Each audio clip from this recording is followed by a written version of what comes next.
Bonuses are canceled, that's what he said. Right there in the middle of the damn standing ovation. We were still passing around cold pizza and half-warm La Croix from the break room fridge, everybody riding high because we just obliterated our Q3 targets. I mean 400% over forecast. Not 20, not even 50. 400%. You'd think we cured cancer with a spreadsheet the way that sales floor was glowing. My throat was raw from back-to-back calls closing that Fortune 100 account. My inbox was a murder scene of approved and signed notifications. And even Jeff from procurement cracked a smile. And Jeff hasn't smiled since 2016 when his cat came back from the dead. And then in strolls Colton. Khakis tighter than his budget, hair so aggressively gelled I swear it had its own zip code. No hello, no congrats. Just that smug frat boy lean he does when he's about to say something monumentally idiotic. He claps once. Let's gather up, he chirps. Need 5 minutes, we all go quiet. I already felt it in my stomach. The way you feel just before someone says we're pivoting or there's been a restructure. You know, corporate doom music. He stands there, all dead eyes and phony humility and says, you guys crushed it. No, really, you crushed it. That's why we're canceling Q3 bonuses. The room died. He did that thing where he tries to look philosophical, like he's delivering wisdom passed down by Steve Jobs and Jesus at brunch. We're raising the bar. This isn't about incentives. This is about culture. Excellence. You already proved you can do it, so now try harder. Now listen, if you're enjoying this story, and you love watching corporate karma unfold in slow, brutal motion, go ahead and hit that subscribe button and give it a like. It helps us keep telling these stories the higher-ups wish you'd never hear. Plus, the team gets weirdly motivated by thumbs-ups. It's cheaper than therapy. Anyway, back to this idiot. People didn't move, didn't breathe. Jen from accounting blinked like she forgot how, and I saw Kevin, bless his middle management heart, open and close his mouth 3 times like a trout trying to pronounce WTF. I didn't say a word, not yet. Just watched him standing there with that little shark tooth smile like he'd just outsmarted a whole room of seasoned professionals. His loafers probably cost more than our department's coffee budget, and he wore them like they gave him authority. Like he earned something. I sipped my coffee, burned my tongue, didn't care. Then I smiled, just once, not wide. The kind of smile you give when the wheels have already been turning for weeks, maybe months, and someone just handed you the last bolt to tighten the trap. I stood up, walked over. Leaned in like I was going to offer a polite counterpoint, some HR-friendly rebuttal about morale and compensation parity. Instead, I just said conference room. 5 minutes. He blinked, confused. Bring your laptop, I added, already walking away. Behind me, the room stayed dead silent, except for the distinct sound of his ego inflating. I didn't need to yell, didn't need to get angry. Not yet, because this wasn't about bonuses. This was about legacy. Power. And Colton, poor sweet nepotism-soaked Colton, had no idea what was waiting for him behind that glass door. 6 months earlier, Colton arrived like a champagne cork at a funeral, loud, unnecessary, and bound to make a mess. The founder had just announced he was taking a step back. Nothing serious, just a minor health issue, stress-related. He said over Zoom while noticeably wheezing into a portable oxygen tank. Then came the kicker. I'm having my nephew Colton shadow senior leadership while I'm out. Just to observe. Learn the ropes. Observe, huh? That was the plan. But Colton walked in Monday morning like he'd bought the building. Fresh off his Harvard MBA, which he name-dropped roughly every 6 minutes, usually while misquoting Sun Tzu or referencing case studies involving kombucha startups and blockchain-enhanced farm tools. His first words to me, so you're the one still using Excel. Cute, cute. That week, my calendar exploded with meeting requests, half of them titled things like Reimagining Pipeline Synergy and Innovation Jam. He sent me a Slack message asking if I'd align my narrative with the quarterly vibe. I thought it was a prank. I responded with a screenshot of our actual performance dashboard. He replied with a thumbs up and the fire emoji. 3 days later, Carol, my right hand in ops for 8 years, was transitioned to consulting. 2 days after that, Rajiv from data was reallocated for talent optimization. By Friday, I was the only person left from the original core team who didn't speak in pitch deck riddles or wear all birds with dress pants. He started reshuffling departments like it was a dorm room draft.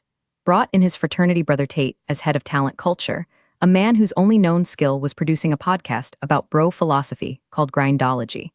That was followed by a parade of LinkedIn influencers in training. Brand managers with ring lights in their cubicles, strategy interns who said let's table that instead of answering questions, and one guy named Rafe who openly referred to himself as a thought architect. I tried. God help me, I tried. Smiled through the buzzwords, rewrote reports in language that didn't give me hives, took notes during his mindshare briefings even when they involved drawing emojis on whiteboards. I had one job, keep the team functional. Protect the systems we'd spent a decade building.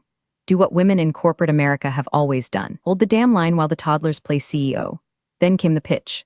That Fortune 100 deal? I worked on that strategy deck for 2 months straight, nights, weekends, hell. I outlined half of it on a plane using the back of a Sky Mall catalog because my laptop died and the hotel Wi-Fi was a myth. The deal was complex, multi-tiered, required actual math and industry context. I briefed Colton, prepared him with a one-pager and 3 rehearsals, mostly nodded and asked if we could make the font sexier. He walked into the pitch like he was auditioning for Shark Tank, waving his arms and saying things like agility verticals and cross-pollinated deliverables. I cringed so hard I nearly turned inside out. Somehow, by sheer force of market timing and the fact that my numbers spoke louder than his nonsense, we landed the client. Next morning, company-wide email from Colton. Subject line, victory lap. First sentence, proud to share the success of my Q3 strategy pivot. My name wasn't mentioned once. I stared at the screen so long I started seeing blood vessels in the corners, but I didn't reply, didn't scream, didn't even leak it to internal Slack like I wanted to, because the clause was still sitting in my drawer, a relic from 7 years ago, buried in a legal appendix no one bothered to read. A clause that didn't care about Harvard or titles, or nephews with good hair and empty heads. I printed it out, highlighted it, and I waited. Let him build his little empire on borrowed bricks. He thought he was climbing a ladder. But the higher he went, the more brittle the rungs became, and me, I wasn't even climbing anymore. I was building the trap at the top. It was late. The kind of late where the janitor's playlist becomes the only thing keeping you company and even the printer sounds lonely. I was the last one in the office again. My screen glowed with the quarterly numbers, still fresh off the finance team's final tally. The total revenue line blinked back at me like it knew something. 412%. We hadn't just hit our target. We annihilated it, buried it in the backyard, and built a Whole Foods on top. Every projection, every stretch goal, every padded optimism from marketing, obliterated. Client Colton had pretended to woo into a deal. They weren't just on board. They were doubling down with expansion budgets already pending. My hands hovered over the keyboard, not from fatigue but from memory. 7 years ago, I signed my hiring agreement in this same office. Back when the founder still made eye contact, still cared about coffee chats and not just exit strategies. That contract was drafted during a different era, before the buzzwords, before the podcast bros, before the company decided culture could be bought by ping-pong tables and beer fridges. I opened the folder from my personal drive. Buried under NDAs, non-competes, and a laughably outdated code of conduct, I found it, the hiring agreement. Page 13, subsection D, footnote 3. If the quarterly KPIs for division ops exceed 300% of forecast under the direct operational leadership of Margaret Davis, she shall be granted immediate and temporary strategic override privileges, including but not limited to a voting presence in executive-level decisions, pending board ratification. Signed, dated, stamped by the founder himself. I leaned back and stared at it. The clause was written back when no one thought we'd ever hit those numbers. It was a carrot, something to dangle and forget. Meant to look generous without risk. Legal fluff for a woman they never expected to outpace the models. And now, 412%. I printed the page on premium stock paper, something about the weight made it feel ceremonial. Highlighted the clause in a thick line of neon yellow. Then again, just for the hell of it. Placed it neatly in a folder with the Q3 performance report clipped behind it. I sat the folder at the edge of my desk, perfectly aligned, like a weapon waiting in its sheath. Next morning I made 3 calls, not loud ones, not dramatic. First to internal legal, just to reconfirm clause validity. I spoke with Cheryl, the last person in that department who hadn't jumped ship under Colton's reign. Her voice dropped to a whisper when I read the clause aloud. That's still in force, she asked. Yep, I said, and the KPI's 412.3. There was a pause, then a low whistle. Well, she said, you're gonna need a bigger chair. Second, I called Leonard, our old risk compliance guy, now semi-retired and drinking something brown in a cabin somewhere. I asked if he remembered drafting this clause. He did. He laughed for a full 30 seconds before saying, tell me you kept the receipt. Third, I called no one, I sat in it. Let the silence sink its claws in, because this wasn't about rushing. This was about timing. If I moved too fast, it'd look petty, vindictive. But if I let Colton climb just a little higher, let him plan just one more humiliating town hall or butcher one more policy with his startup energy, then the fall would sting more. Not because I hated him, but because I needed the company to remember who built the damn ladder in the first place. I didn't want a seat at the table because of sentiment. I wanted it because I earned it. Every damn quarter, through every crisis, through every layoff, he turned into a networking opportunity. That folder stayed on my desk like a storm warning. All I had to do was wait for thunder. The Monday after bonus day felt like the air had been sucked out of the building and replaced with carbonated dread. No more laughter in the break room. No passive-aggressive ping-pong matches. Just silent keyboards and the occasional cough, like everyone had collectively swallowed their pride and a mouthful of glass. That morning, I asked Danny from IT if he wanted to grab coffee before the weekly sync. He said sure, but glanced over his shoulder like I'd asked him to help rob a bank. We went to the cafe across the street, neutral turf. I ordered his usual for him, black, 2 sugars. He thanked me but didn't take off his coat, so I said, watching him fidget with the sleeve, how are you feeling about last week? He shrugged. I mean, sucks, we worked our asses off. But you know, new leadership, new standards, right? That wasn't Danny talking, that was fear. Conditioned, corporate fear. The kind that seeps in when you realize doing good work no longer protects you. Just remember, I said, sipping my latte. When someone hands you a knife and tells you to cut costs, check which end you're holding. Danny didn't respond, but he didn't defend Colton either. That told me enough. I did 5 more coffees that week. Jenna from marketing was furious. She'd already bought a plane ticket home for the holidays, expecting her bonus. She was the only one who flat out said it. If that smug little asshat says let's pivot one more time, I'm gonna pivot him into the window. But others were more cautious. Some just blinked a lot. One even said, well, at least Colton's trying new things. New things like disemboweling morale with a butter knife. Right? Then late Wednesday, a Slack message popped up on my screen. From Priya. No message, just a file. Screenshot, private channel. Channel name, Nepo Squad. Thread title, Old Guard equals dead weight. In it, Colton was waxing poetic about his vision. He said he was gutting legacy friction and disrupting senior bottlenecks. Then casually, the bonus freeze is a necessary shock to the system. If they leave, they weren't meant to stay. If we leave, I didn't even feel angry at first, just hollow. Like watching someone bulldoze a house they've never lived in, then act surprised when the roof collapses on them.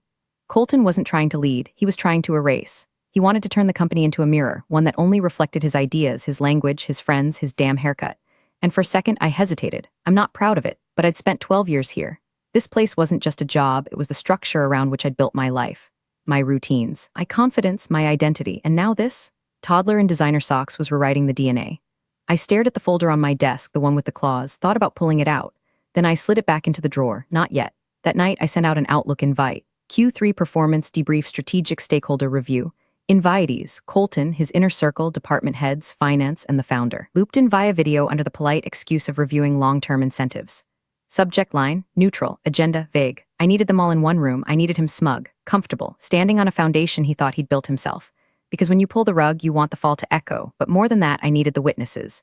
This wasn't just about me or my team's stolen bonus. This was about something bigger, culture, legacy, respect.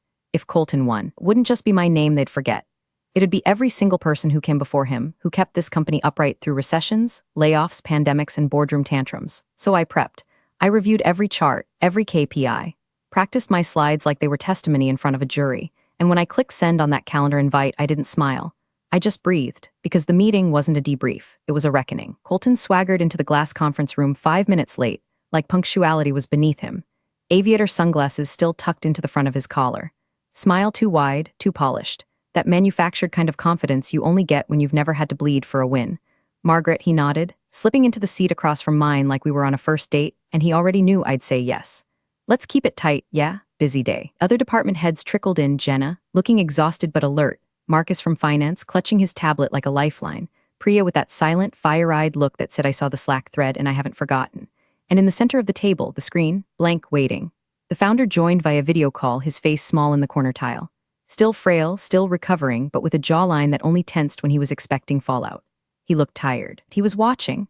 Colton leaned back, arms folded. All right, let's talk numbers. Hit me. I didn't respond right away, just clicked the remote. Slide 1, revenue trends, Q1 through Q3, clear trajectory, clean lines, explosive growth in the last 90 days. Click. Slide 2, client acquisition by quarter. Highlighted the Fortune 100 account. Estimated expansion value for Q4, $6.4 million. Click. Slide 3, retention rates. Employee engagement, pipeline velocity, conversion improvement. Each slide slower than the last. I didn't race through it. I let it breathe like a performance, a quiet dismantling.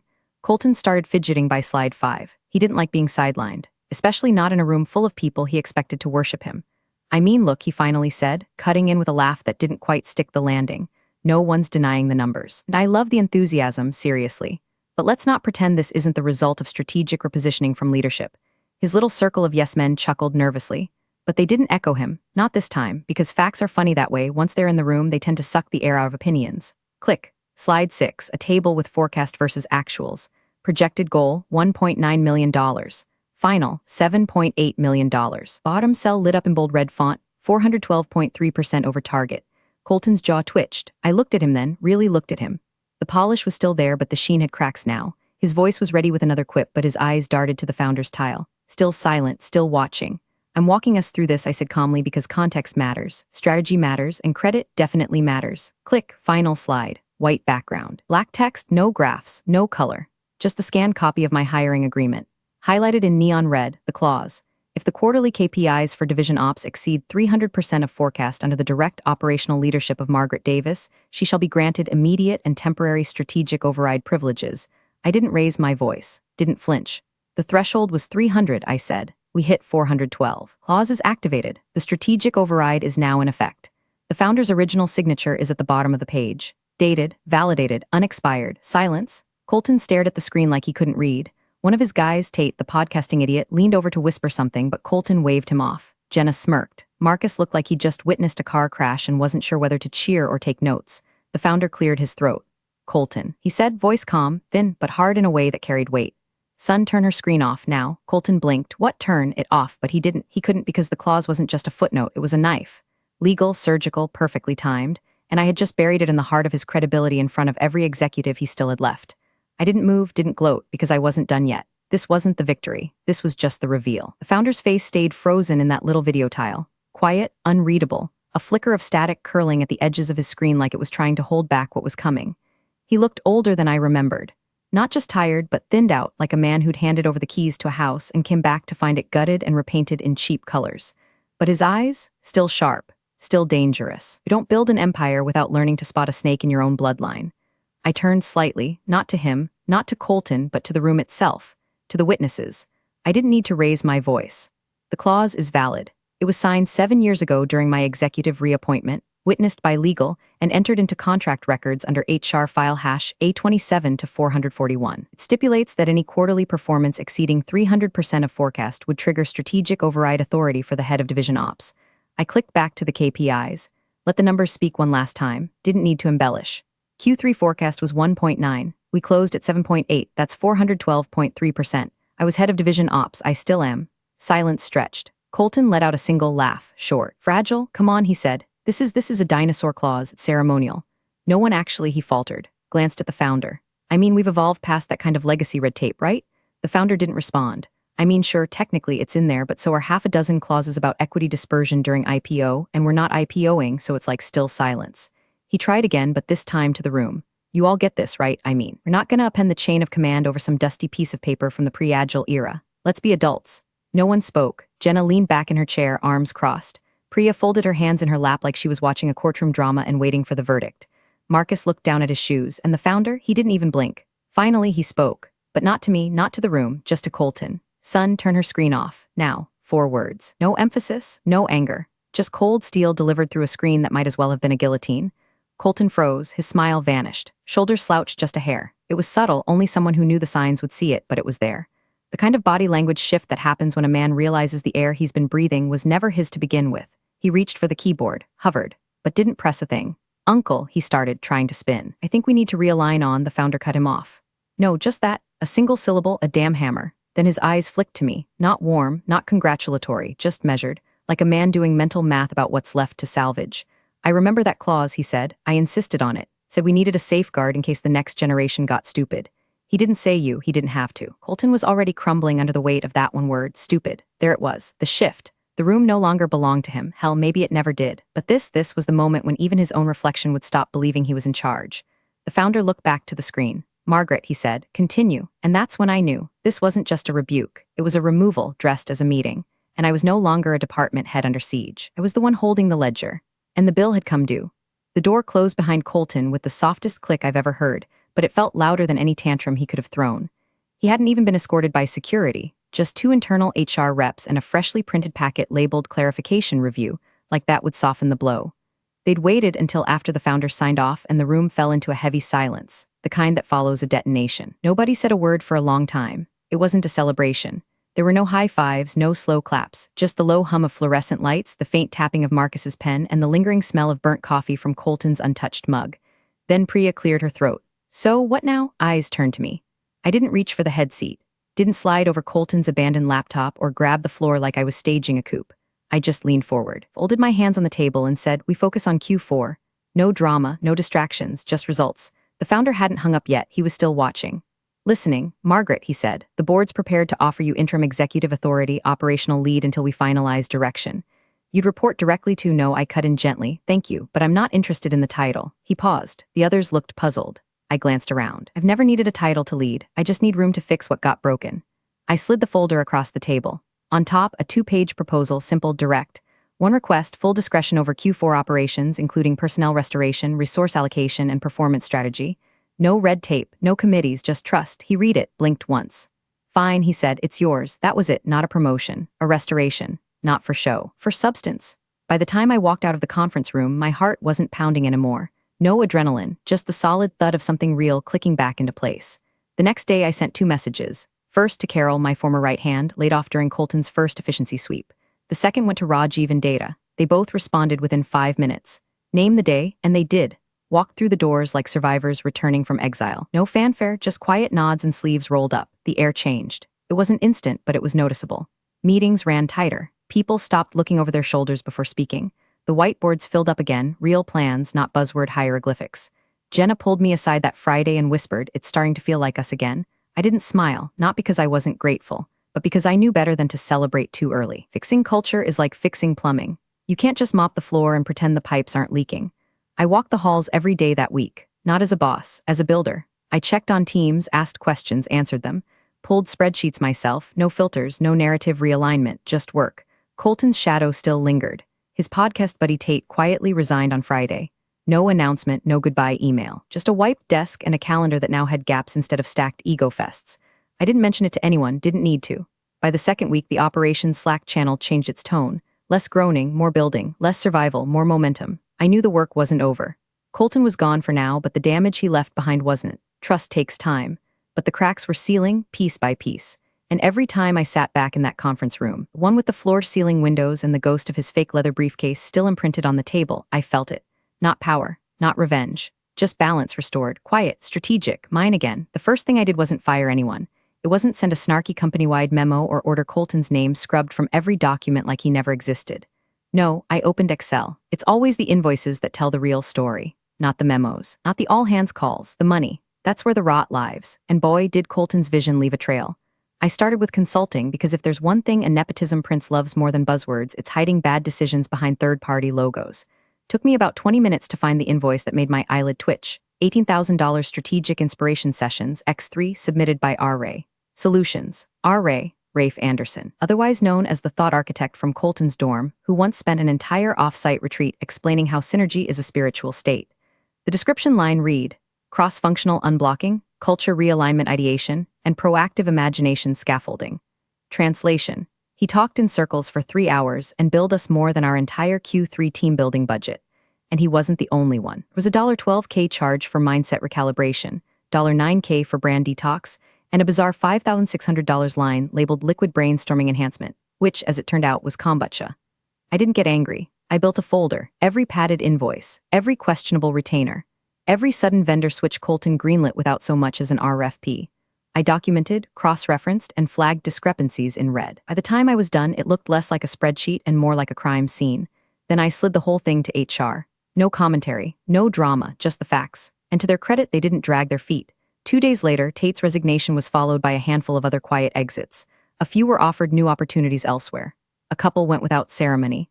No one asked too many questions because everyone already knew the answers. Mood in the office didn't shift overnight. But you could feel it in the way people walked to meetings, straighter backs, less eye-rolling. Someone brought donuts on Thursday and people ate them. You don't realize how much tension poisons routine until you're watching someone laugh near the copy machine and it doesn't feel like rebellion. And the whispers started. Not the gossipy kind, not anymore. The other kind. The reverent kind. Did you hear what she found? She didn't even raise her voice. She's fixing it. For real. It wasn't about vengeance anymore. That would have been easy. Satisfying, sure, but small. I wasn't here to balance a personal score. I was here to repair an institution. Because for all the performance metrics and CRM dashboards, this company had something deeper worth saving: memory, legacy. It had been built on late nights, on actual trust, on people like Carol and Rajiv and Jenna who cared whether the numbers were real and whether the culture didn't make you sick to your stomach by Friday afternoon. Colton had tried to bleach that out, paint over the rust with influencer speak and imported bamboo planters. But culture doesn't come in a box. It's built, slowly, with intention. I wasn't just restoring old systems, I was updating them. Quietly but with precision. Quarterly review templates were revised to reflect team collaboration scores. Vendor policies were updated with mandatory sourcing reviews. Finance embedded automatic flagging for any single-line invoice over $5,000 with the phrase strategic in the description. I didn't put my name on any of it. Didn't need to. By the 3rd week, one of the newer hires, a soft-spoken analyst named Kyle, stopped me in the break room.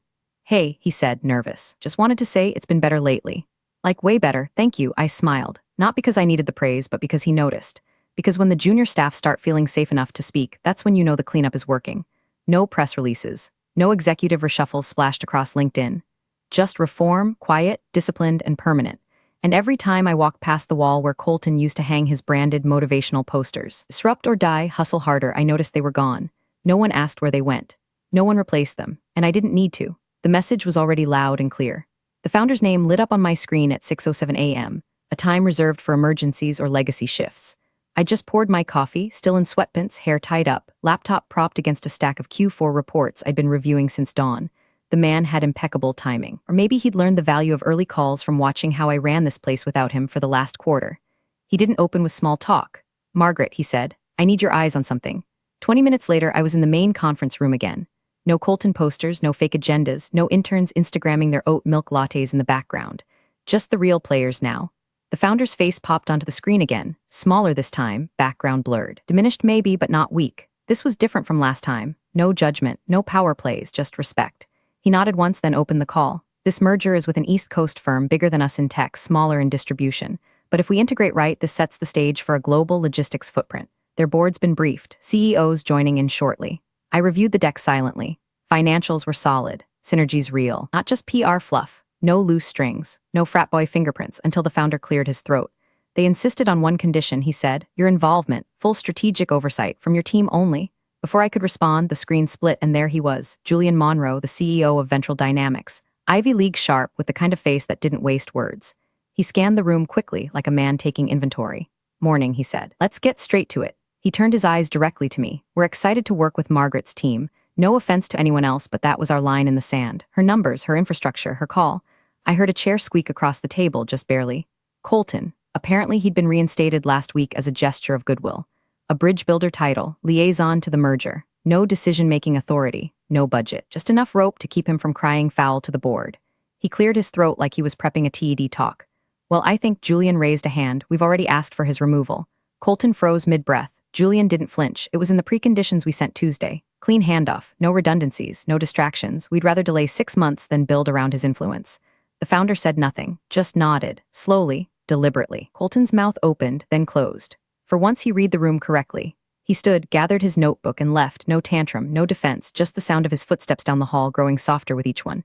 Julian turned back to me. "You ready to sign?" I looked around. Jenna was beaming quietly. Rajiv gave a slight nod, eyes steady. Even Marcus, king of cautious optimism, had leaned forward, pen in hand. I didn't smile. Not because I wasn't proud, but because this wasn't pride. This was ownership. Quiet, earned, complete. "I'm ready," I said, and I signed. No fireworks, no speeches, no marketing hashtags, just ink on paper. Just legacy secured. The founder lingered after the call. "Just me and him now. You rebuilt this place," he said softly. "No," I corrected. "I just cleaned up after the guy who tried to burn it down." He smiled, the corner of his mouth twitching like he wanted to say more, but he didn't. He just logged off. I sat alone for a few minutes. The conference room was still, peaceful even. The skyline outside hadn't changed. Same old view, but everything underneath it had. And not a soul needed to clap, because the work was done. And the company, it finally belonged to the people who built it. You're the real MVPs of the office jungle. Thanks for watching. Smash that subscribe button, or the coffee pot might just forget your next brew.